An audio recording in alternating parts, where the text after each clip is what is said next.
Hello guys, வணக்கம் and welcome back to சிறப்பு media 2.0. நான் உங்கள் உதய். இந்த வீடியோவில் நம்ம எதை பற்றி பார்க்க போகிறோம் அப்படின்னு பார்த்தீங்கன்னா, பிக் பாஸ் சீசன் 9 முதல் வாரத்துக்கான 5வது நாளுக்கான மதிய நேர ஓட்டிங் முடிவுகளை தான் இந்த வீடியோவில் முழுசாக பார்க்க போகிறோம். ஸோ இந்த வீடியோக்கு போகிறதுக்கு முன்னாடி நம்மளோட சேனலை சப்ஸ்கிரைப் பண்ணாதவங்க சப்ஸ்கிரைப் பண்ணி வச்சுக்கோங்க.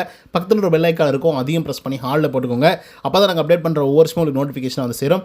அதுதான் இந்த வீடியோ குறைஞ்சபட்சம் ஒரு 1000 லைக்னா எதிர்பார்க்குறோம். ஸோ லைக்கை போடுங்க, வீடியோ பாருங்கள். வாங்க இந்த வீடியோக்கு வந்து போகலாம். நம்பர் 1 பொசிஷனில் the one and only Divakar அவர்கள் தான் வந்துருந்துட்டு இருக்காரு. அவர் வாங்கிய ஓட்டுகளுடைய எண்ணிக்கை அப்படின்னு சொல்லி பார்க்கும்பொழுது 1,31,250 ஓட்டுகளாகும். அண்ட் பர்சன்டேஜ் வைஸ் அப்படின்னு சொல்லி பார்க்கும்பொழுது 28.01% காலை நேர முடிவின் போது வந்திருந்தார். பட் இப்போ வந்து பார்த்தீங்க அப்படின்னா 28.65% வந்துருந்துட்டு இருக்காரு திவாகர் அவர்கள். ஸோ இவரை பொறுத்தவரையிலையும் அடித்து தும்சம் பண்ணிட்டு இருக்காரு அப்படின்னே வந்து சொல்லலாம். ஏன்னா வாக்குகள் அப்படிங்கிறது வந்து சாதாரணமான ஒரு விஷயம் கிடையாது. வாங்குறது அப்படிங்கிறது திவாகர் அசால்ட்டாக வாங்கிட்டு இருக்காரு. இந்த வாரத்தோட தொடக்கத்தில் 3வது இடத்துல தொடங்கி இப்போ ஃபஸ்ட் இடத்துல வச்சுட்டு இருக்காரு தன்னுடைய பொசிஷனை. 2வது இடத்துல ஆதிரை, அவங்க வாங்கிய ஓட்டுகளுடைய எண்ணிக்கை அப்படின்னு சொல்லி பார்க்கும்போது 1,698 ஓட்டுகளாகும். அண்ட் பர்சன்டேஜ் வைஸ் அப்படின்னு சொல்லி பார்க்கும்பொழுது 22.01% காலை நேர முடிவின் போது வந்திருந்தாங்க. பட் இப்போ வந்து பார்த்தீங்க அப்படின்னா 21.98% வந்துருந்துட்டு இருக்காரு ஆதிரை அவர்கள். ஸோ இவங்க மேலே நிறைய சந்தேகங்கள் வந்து இருக்குது. இவருக்கு வந்து நிறைய பிஆர் இருக்காங்களோ அப்படிங்கிற மாதிரி கேள்விகளும் வந்து இருக்குது. பெருசாக முகமே அறிமுகம் இல்லாத ஆள் இவங்க. ஆனாலும் பார்த்தீங்கன்னா ஒட்டுமொத்த வாக்குகளையும் வாங்கி குவிச்சிருந்தாங்க ஆரம்ப காலகட்டத்தில். இப்பயும் அந்த மாதிரி தான் வந்து இருந்துட்டு இருக்காங்க.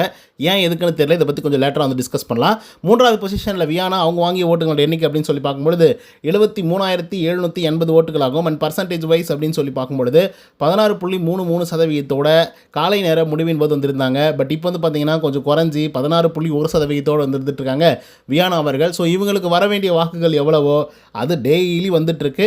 ஸோ அதன் காரணமாகவே 3rd பொசிஷனில் இருந்துட்டு இருக்காங்க. பட் இந்த வாரத்தோட தொடக்கத்தில் 2nd பொசிஷனில் ஆரம்பித்தாங்க. இப்போ 3வது பொசிஷனுக்கு போயிருக்காங்க. 4th பொசிஷனில் நம்மளுடைய பிரவீன் ராஜ் அவர்கள் வந்திருக்காரு.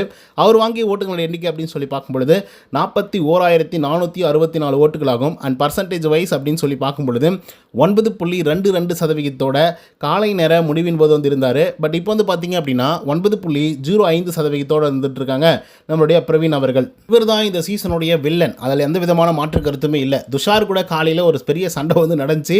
துஷார் வந்து அடிக்கிற மாதிரி வந்து போனாப்புல அந்த அளவுக்கு ஒரு ஃபைட் பண்ணியிருந்தாரு. ஸோ அதை நம்ம என்னன்றதை கொஞ்சம் லேட்டராக வந்து டிஸ்கஸ் பண்ணலாம். 5வது இடத்துல அப்சரா, அவங்க வாங்கிய ஓட்டுகளோட எண்ணிக்கை அப்படின்னு சொல்லி பார்க்கும்பொழுது 40,138 ஓட்டுகளாகும். அண்ட் பர்சன்டேஜ் வைஸ் அப்படின்னு சொல்லி பார்க்கும்பொழுது 8.93% காலை நேர முடிவின் போது வந்திருந்தாங்க. பட் இப்போ வந்து பார்த்தீங்க அப்படின்னா 8.76% இருந்துட்டு இருக்காங்க அப்சரா அவர்கள். ஸோ இவங்களும் இந்த வாரத்தோட தொடக்கத்தில் ஒரு நல்ல தொடக்கத்தை தொடங்கினது மட்டும் இல்லாமல் அதிலே ஸ்டேபிளாக வந்து இருந்துட்டு இருக்காங்க. ஸோ அதன் காரணமாகவே 5th பொசிஷனை பிடிச்சிருக்காங்க. கொஞ்சம் டேஞ்சர் ஜோனில் வந்து இருக்காங்க. பட் இருந்தாலும் சேவ் ஆகிடுவாங்களோ அப்படிங்கிற மாதிரி வந்து இருக்குது. அதுக்கடுத்து 6th பொசிஷனில் கலையரசன், அவங்க வாங்கிய ஓட்டுகளோட எண்ணிக்கை அப்படின்னு சொல்லி பார்க்கும்பொழுது 36,660 ஓட்டுகளாகும். அண்ட் பர்சன்டேஜ் வைஸ் அப்படின்னு சொல்லி பார்க்கும்பொழுது 7.96% காலை நேர முடிவின் போது வந்திருந்தாங்க.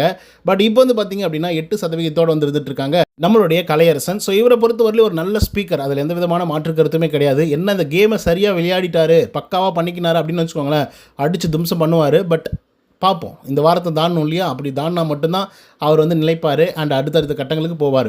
அதுக்கடுத்த 7வது பொசிஷனில் பிரவீன் காந்தி, அவர் வாங்கிய ஓட்டுகளுடைய எண்ணிக்கை அப்படின்னு சொல்லி பார்க்கும்பொழுது 34,131 ஓட்டுகளாகும். அண்ட் பர்சன்டேஜ் வைஸ் அப்படின்னு சொல்லி பார்க்கும்பொழுது 7.48% காலை நேர முடிவின் போது வந்திருந்தாங்க. பட் இப்போ வந்து பார்த்தீங்க அப்படின்னா 7.45% வந்துட்டு இருக்காங்க நம்மளுடைய பிரவீன் காந்தி அவர்கள். ஸோ இவரை பொறுத்தவரையிலையும் ஒரு நல்ல வாக்குகள் வந்து வாங்கியிருக்காரு. அவருக்கு தான் வாக்குகள் ரொம்ப குறைவாக இருக்குது. அதனால் அவர் தான் எவிக்ட் ஆகி வெளியே போக போகிறாரு. இது ஒரு பக்கம் வச்சுக்கிட்டாலும் இன்னொரு பக்கம் காந்தி அவர்கள் வந்து சூப்பராக பேசுகிறாப்புல. இப்போ இருக்கக்கூடிய இளைஞர்களுக்கு நிறைய விஷயங்களை கொண்டு வருவார், சொல்லுவார் அப்படின்னு சொல்லி நானும் எதிர்பார்த்துட்டு இருந்தேன்.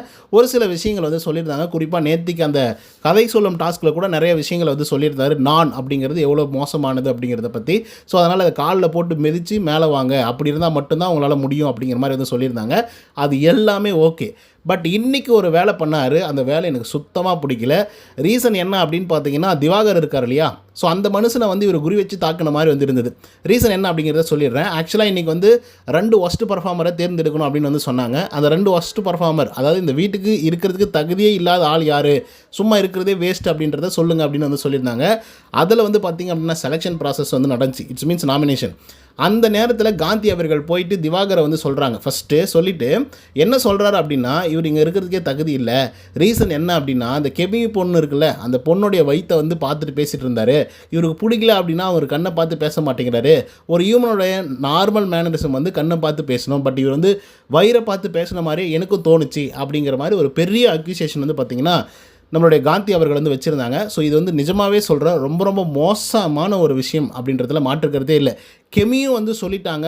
ஆதிரை வந்து கேட்டாங்க கெமிக்கிட்ட, இந்த மாதிரி பேசுகிறது தப்புமா, அவர் பார்த்தாரா சொல்லு அப்படின்னு சொல்லி கேட்கும்போது, இல்லை நான் ஒரு பேச்சுக்காக தான் நான் வந்து சொன்னேன், என்னை பார்த்து பேசு, என் கண்ணை பார்த்து பேசு அப்படின்ற டைலாக்லாம் வருது இல்லையா. ஸோ அந்த மாதிரி தான் நான் வந்து சொன்னேன், மற்றபடிக்கெல்லாம் ஒரு வயிற்றை பார்த்துலாம் பேசலை, நான் அவ்வளோ பெரிய அக்யூசியேஷன்லாம் வைக்கல அப்படிங்கிற மாதிரி ஆதிரை கிட்ட வந்து பார்த்திங்கன்னா கெமி அவர்கள் சொல்லிட்டாங்க.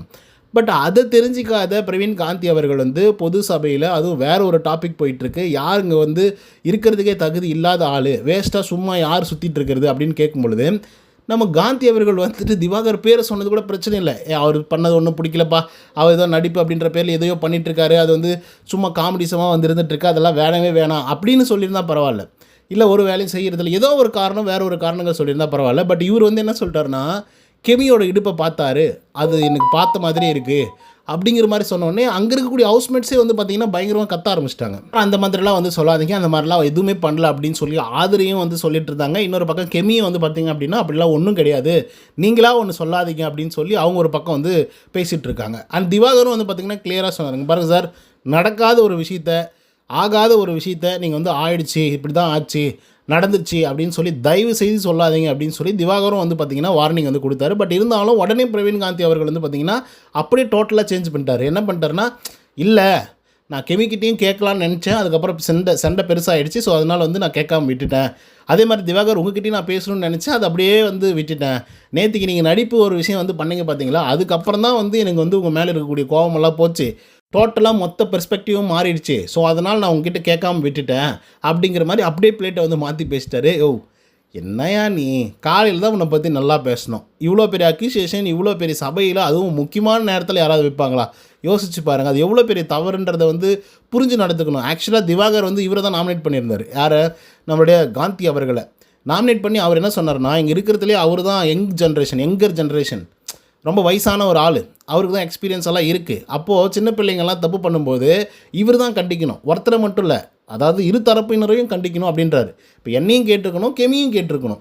அதை விட்டுட்டு கெமியும் கேட்காம என்னை மட்டும் கேட்குறாரு. இவர் ஒரு தலைப்பட்சமாக வந்து இருக்கார், இவர் அறிவுரை சொல்ல மாட்டேங்கிறாரு அப்படிங்கிற மாதிரி அவர் கிளியராக சொன்னார். அந்த ஒரு காரணத்துக்காக பிரவீன் காந்தி அவர்கள் வந்து இவ்வளோ பெரிய அக்யூசியேஷனை திவாகர் மேலே வச்சுட்டாரு. இது பார்க்குறதுக்கே ரொம்ப மோசமாக இருந்துச்சு.